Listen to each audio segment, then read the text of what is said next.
community who agreed to come and talk to us about his experiences, who has survived a few different camps during the Holocaust, and it's a fascinating story that we are all very, very privileged to hear.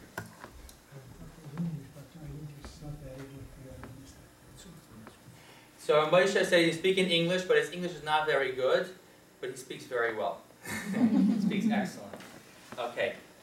Maybe our Moshe wants to start with talking about a little about his life before the Holocaust, his family, where he grew up, how many siblings he had, and then he can go into talking about the Holocaust. Want to stand? Okay. Want to stand? Okay. My name is Moshe Shenberger. Before I live in before the war started in Second World War II, and I lived in Czechoslovakia, Europe. When the war started, my family was a big family. My father, my sisters, my brothers. My father was a farmer. He used to work with like the fields in the house animals. He had horses and cows and any kind of animals there. We used to live not far from a big place, like a city. Was like very big village. But my father lived in a small village. It was about 3 miles to go to get to other village where there lived about 35 Jewish families. In my village, where I used to live with my father, it was just 2 Jewish families.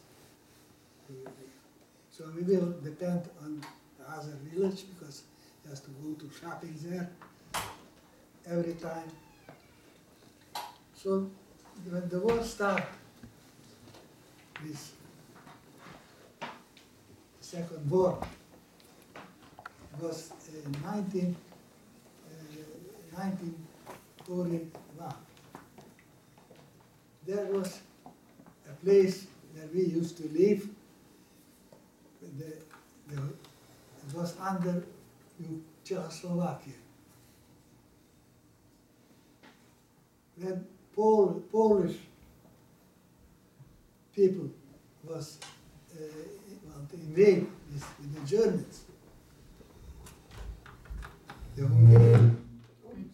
Hungarian government invaded that place where I used to live with my father. So we cut off from Czechoslovakia, and you're supposed to live with Hungarian government. But the Hungarian government at that time, they made a pact with the Germans together. They want to help for the Germans to fight the war with the Russians. In 1942, it was still not very bad with the Hungarian, but in a year left. After a year, they start already to persecute the Jewish people. We're supposed to register. All Jewish people supposed to register by the police.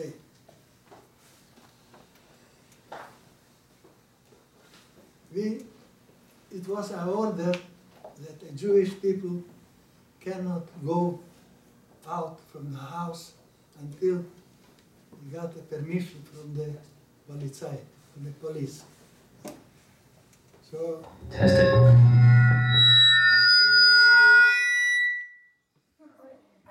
found the problem. Yeah, okay, it's okay. So we couldn't go anyway to the house. It was an order, you're supposed to sew on a Jewish star, moving down on the clothing. And we're supposed to wear all over when we go from the house. If you don't wear that star, if the police will catch you, you will be in prison. So it will depend on something that we supposed to go. My family was a big family. My father, my sisters, I was 6 sisters and 3 brothers. And my father, just my father, because my mother died a couple of years earlier from disease. So we, every time we have to go to something to get shopping, we're supposed to go to the other place. It was not far. We go by walk. We got bikes. We could go their shop. There was a very good place. There was a lot of stores. It was a shoe store, a big store. It was a grocery store. It was a clothing store. It was a bakery. I can't tell you how many stores they have there. In the beginning of 1943, when I was my father sent me to go to the bakery to buy some food, bread to the house. I saw 2 stores was overnight closed. They closed the store, and the people they took away somewhere in the woods and killed the owners of the store. It was going about a couple of weeks. I was going again to go to some shopping there. It was so the shoe store was closed, and the grocery store was closed. And I think that the people all the time they start to catch the rich people to go out from the house and take them somewhere in the woods and they kill them. 1943 was very hard time for the Jews who left under the Hungarian government. My father, he had a lot of stuff from his own business. It was cows, horses, and has some prepare a lot of food for the animals. One day they came, they took away all the horses, all the cows, and took the food for the animals what we had prepared. It was not no food left for my father's business. It was a big family, and we start already being hungry, because the family has gone out from their own food. One day in 1944, in the morning, early in the morning, it was still dark. My father and my family, we were surrounded with a lot of Hungarian soldiers. They took us out from the house. In 15 minutes, we're supposed to leave the house. Everything live in the house, the furniture, everything inside. That we have to take on the way. They allow blankets and some food for the way, and not else.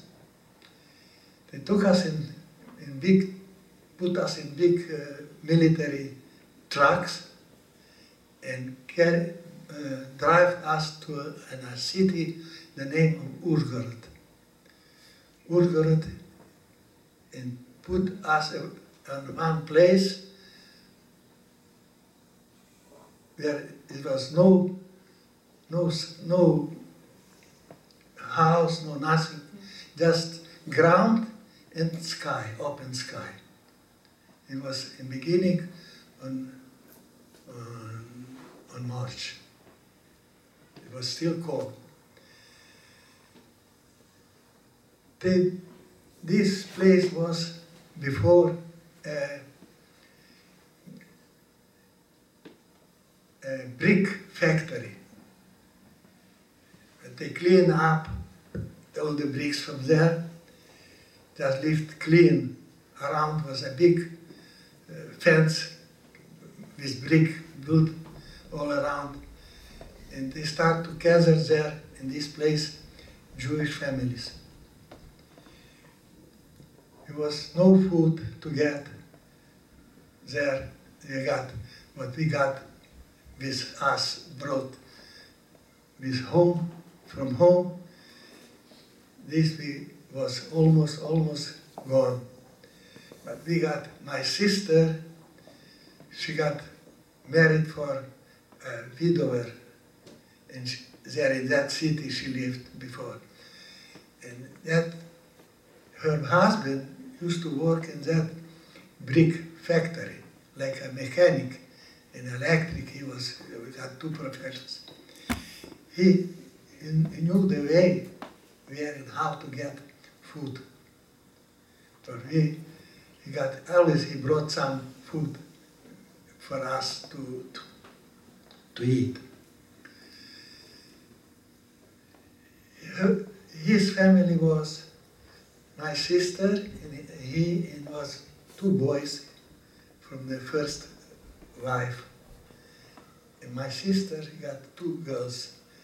One, the youngest was 4-year-old, the oldest was 7-year-old, and his boy, the younger boy, was 9-year-old, and the oldest was 11. So that he could prepare a little food for us, but it was still cold. We couldn't have nothing, because we have some clothing, we cover ourselves. It was very bad place for us. It was cold, it was raining, it was snowing still in March, but we didn't have cover, nothing. It was wet, and in the night it was very cold, so we survived very bad place there. We couldn't survive. They kept us there for 4 months. 4 months. After 4 months, it was already summertime. It was May, end of May, June. One day they said, we will transport you tomorrow for a better place to live. The other day, they start lined up all the families together and march to a train. We got to that train, they put all gathered families together and put us in that train. It was older people, young people, kids, and men older, everything, in one couch. And locked up outside. And was beginning of June. It was still hot outside. And when people didn't have air to breathe, it was a little teeny small, like this, little window on the top. They carry us in that place, in that train, about a day and a half. After a day and a half, we used to leave somebody up inside to see, to look where we are, where they're driving us.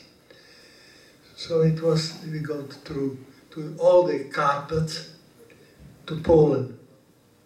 In Poland, the train start to slow and slow and slow and slow. So in one place, the train stopped. I even didn't know where, just heard outside, like talking in German. This place was Auschwitz.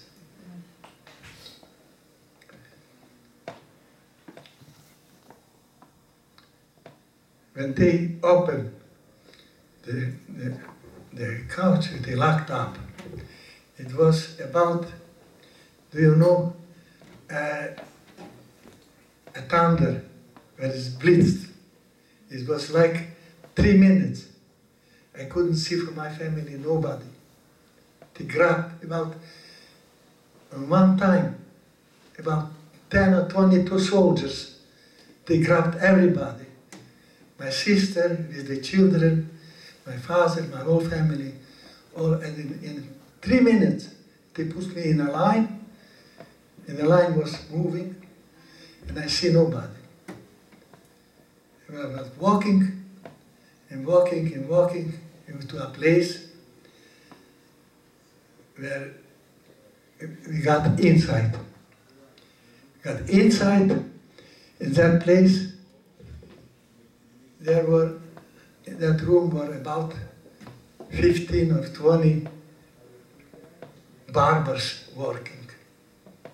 They has to take off all the clothes, and the barber here, the cut the hair, and then after that we go in another room. There was a big pool, maybe like this room, maybe bigger, full with water. We had to go through that water and go in the other side out. They prepared, they were standing prisoners already in the camp, they live there. They are prepared for uniform, prisoner uniform. I got that uniform and has to get out and line up per 4. And we line up per 4, and then they walked us to a place about 15 minutes from there, to a place where was a big barrack, long barrack, that they gathered their people, I don't know. There was prepared wooden beds, 3-story, just wood, 3-story wooden beds. Was no mattress, no pillow, no nothing. It was a very hard wood. I was get in, I was sitting down on my lower bed. I was sitting, I was singing, crying, was where my family is. I didn't know nothing about them. So I was sitting about all night. One person came into that barrack from the prisoners, but they were long time there, Polish people. I asked him, do you know how long you are here? He said a year or 2 years he was here already in that camp. He was working there. I said, do you know what? We just, not long ago, they grabbed all my family away. Do you know what they are taking there? He said, so look on that big building over there. You see what kind of smoke is going from there? Very dark. There is your family's funeral. So I start to cry, but in the morning it was an order to get out, an order to line before. They walked us to a big square, very, very big square, people lined up, 10 in a row and 10 together to make 100. When the 100 are ready, they took other 100 and a third 100. So they took all the people what they catching to work, gathered there at that place. In a couple of minutes, arrived German high-rank officers, 4 of them. Very, very strange was in that time. They get into all the 4, start checking that 100 what they were in line. They chose out people, just take a look on somebody, and instead they go out. About 25 people they took out from that 100. Then got to the other one, what they gathered there, lined up, and we'll go up further. My boy was near me standing. He found on the other one, his father is standing there, and he was looking on him, and they couldn't get out because they couldn't get out from there. They couldn't go from this. So when the German went very far away, they changed the place with the other guy, and go to the side. So the father did the same thing. When it was a moment, they switched. They switched. The boy wanted to go to that father, and from there, somebody switched in this side. I was looking around. Somebody looking around with his head turned right and left, and somebody. I recognize it's my younger brother. Was in that place far. How we can get together? Because I enter him that change with other people and go to the side. When he get to the side, I must get to my side. And he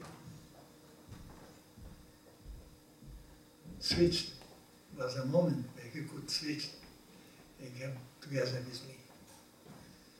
So it was very good that we were together, because the Germans, they gathered people on one place to send in a camp by other camps.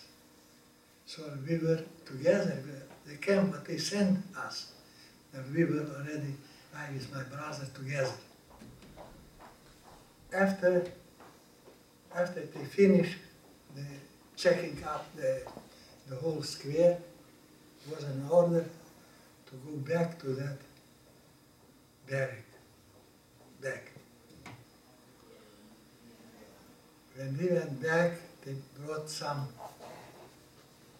soup in the morning. Some soup with a tiny piece of bread. And they give it to some to have the line. Now, and from the line, we get that food in the line. After that, there was an order to go line outside the barrack in one line, stand in one line. They were standing like 4 people, Germans, near a table. They ordered us to raise the shirts on the left hand, and they raised so stay in the line. With left arm raised my arm to make the number. My number is A7433. After that, we get all the tattoos. We lined up before and marched about 3 miles. 3 miles from Auschwitz. There was a camp, a very big camp, named Yavishowitz. Yavishowitz, the same was inside in the camp, was the same big square. We were standing in the line. The Germans came, the officers start to asking who is a jeweler, who is a plumber, who is an electrician, who is a shoemaker, just to walk out. After that, they said, I need you to raise hand who is under 20 age. Under 20. I was at that time almost 20 years. I was not 20, I was almost 20. My brother was younger, 2 years. We raised the hand and they took us out from the line. Lined up different. I don't know, we didn't know for what reason they chosen under, maybe some harder work, younger people, harder. So they, in that camp, they prepared a whole long barrack just for younger people.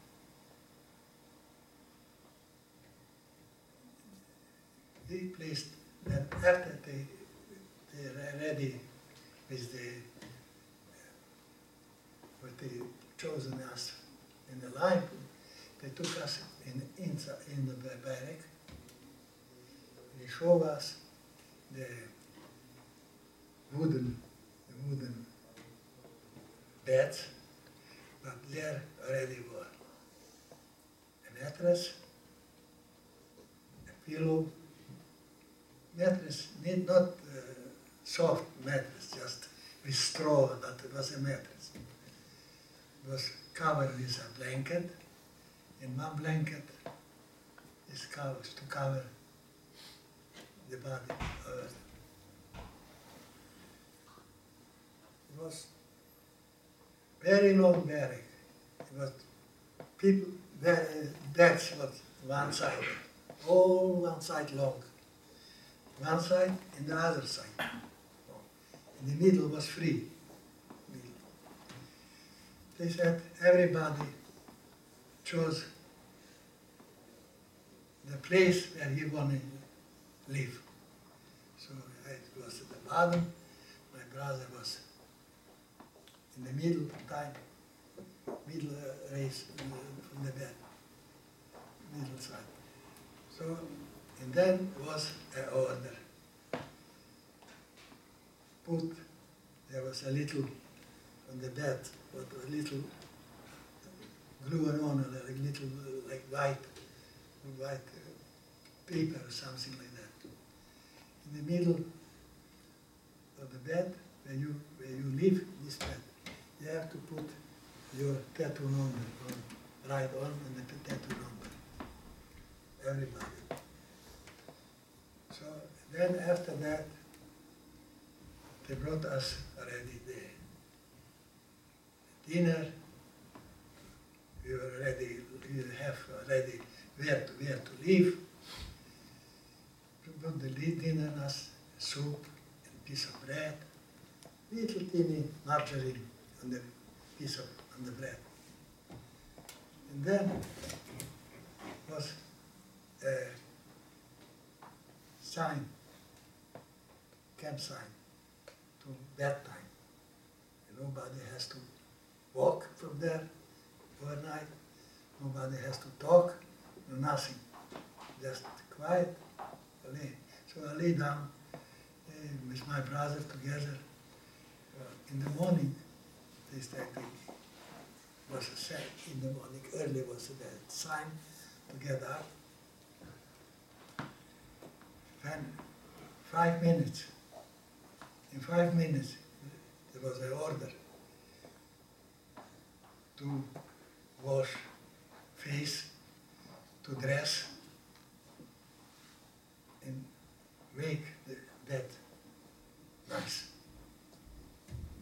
And after that, outside, line up, perform. It was the first time, was very hard to get, in 5 minutes, to get ready, to wash my face, to get dressed, to get the shoes on, to get everything, and to be ready for go outside. Outside, the barrack has a manager. They put a manager on who is responsible for all people that they live in his barrack. And has a helper who is preparing the food, who has to get to the kitchen, bring the food for the people. When we get everything that outside, when we went outside after we washed my face, there my barrack manager, he's supposed to line up his people all. And he has to report for the German SS that his people all are all in his barrack. Nobody is absent. Then go inside, eat the breakfast, and then he said, this half side will go to work, or tonight. Tomorrow, you will work all week at night. The other side is going in early shift work. It took us to work in a big coal factory, coal mine. What they wanted to prepare the Jewish boys, young boys, they had a special work for them. They got shower a little bit in coals on that time, and they coal mine. And then they took us on a place where the coal is moving in on a like an I don't know, yes, the coal moving. And we supposed to be clean the coals from the stones. Or clean the coals and put it away. So the table was about a yard and a half wide. One side we stand, and the other side. with clean up this stone. So we worked this work for a couple of months. And then they took us for harder work inside the coal mine. They were there already, we were supposed to work with a shovel, and they had like place to bend the knees, because they have to stay on the knees sometimes. They're working. So I'm working about maybe a year in a coal mine.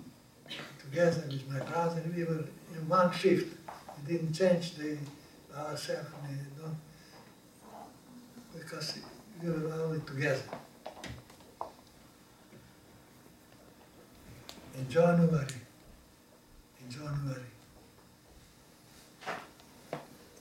18, was like, yeah, now January 8, was very cold place, day, very cold.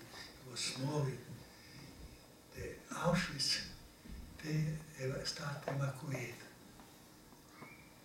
They evacuate Auschwitz because the Russian Soviet army was very close.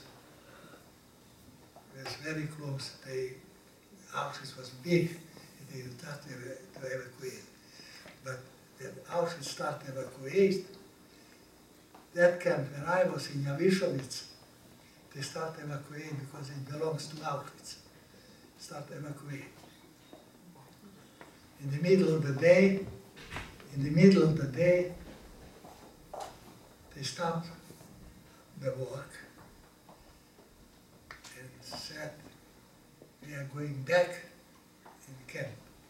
They didn't know why, because we heard already the explosions from the artillery, very close. And we start to go back in the camp. They took us to the camp. He said, the camp will be evacuated about 3 or 4 hours.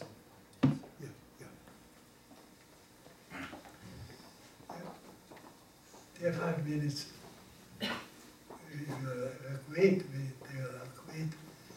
We got no clothing when it was very cold. But we got walking all night, all day, 3 nights in 2 days without stop. And that put us in a train. They took it on the lines. Me, my brother, we were not lucky because we got a coach without roof. It was half snow. We got there full packed with people. It was overnight. And the train started to go. It was an order. It was 4 guards on top, outside the house. We got an order to sit down and don't move. If somebody will move, we will shut. So we were 12 hours sitting that icy.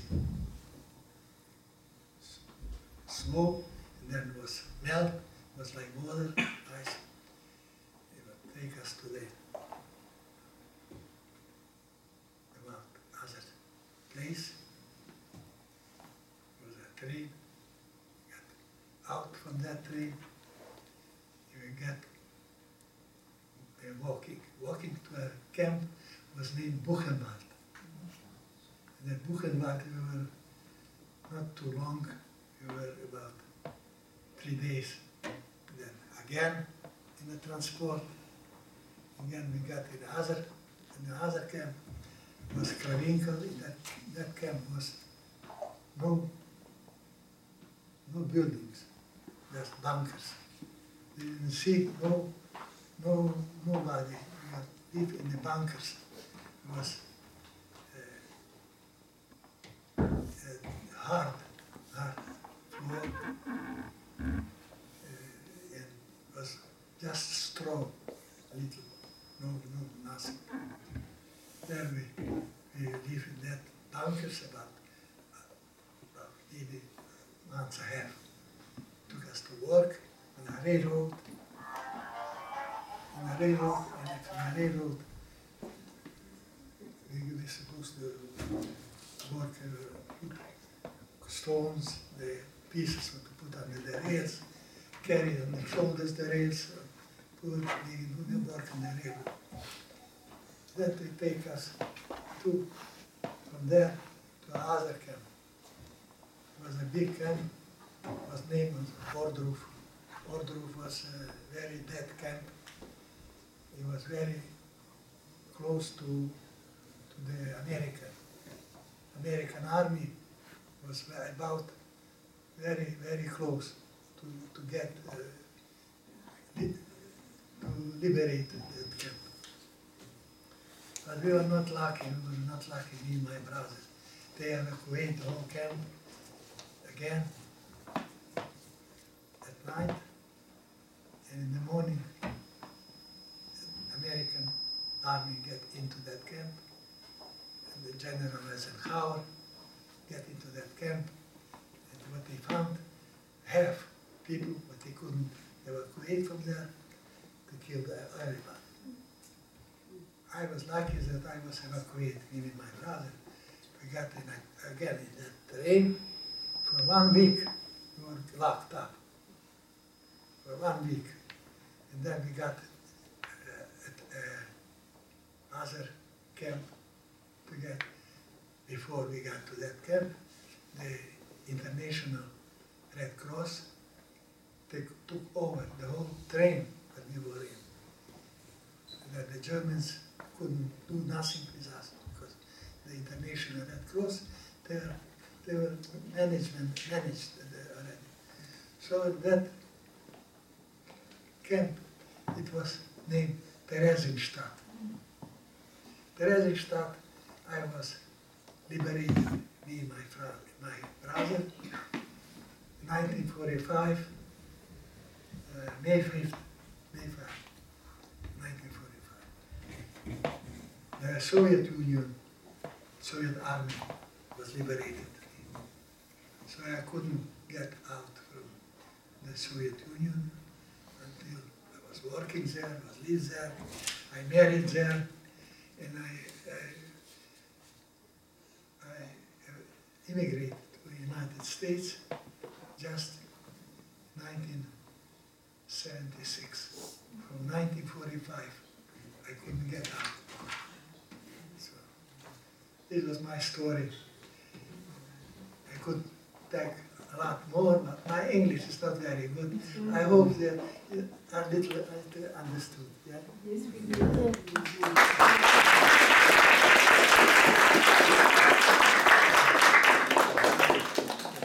Thank you very much, Moshe, for this very, very amazing story.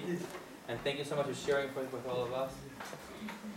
And thank you everyone for coming. About to talk, it was just a little thing that I What happened to your brother?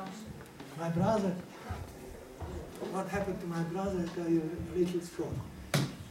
When I liberated, I was very sick because from not eating, I was very weak, and I got the gifts, the International Cross, they give some food. I ate something, and I got poison, my stomach poison. They took me to the hospital. And my brother left. It was an organization, a Jewish organization came into there. All the boys who liberated, who were free, they took together. And my brother came to the hospital to me, so he said, I put you in a list. We all were in a list to go somewhere. But my hospital didn't allow me to go out. Tomorrow we are leaving somewhere, I don't know where. They took them in a plane, they took them, some people to Israel, some people to England, London. So he left me in the hospital and fly to London with the Jewish organization. So from there he came to the United States, by letters. I knew him about 4 days. After we liberated, I knew that he is in the United States. Until 4 years, I didn't know. It was nothing. How did he have your address? The others, How did you know what's your address? the others, I told you before that he said, man, I asked him where my family is. He said, well, there is a big smoke. Then your family is No, I funeral. mean Of when your your brother. brother left to London, then he sent you a letter. How does he know your address? We found something somewhere with some friends, with relatives in New York. Okay, thank you very much. Thank you very much. Thank you.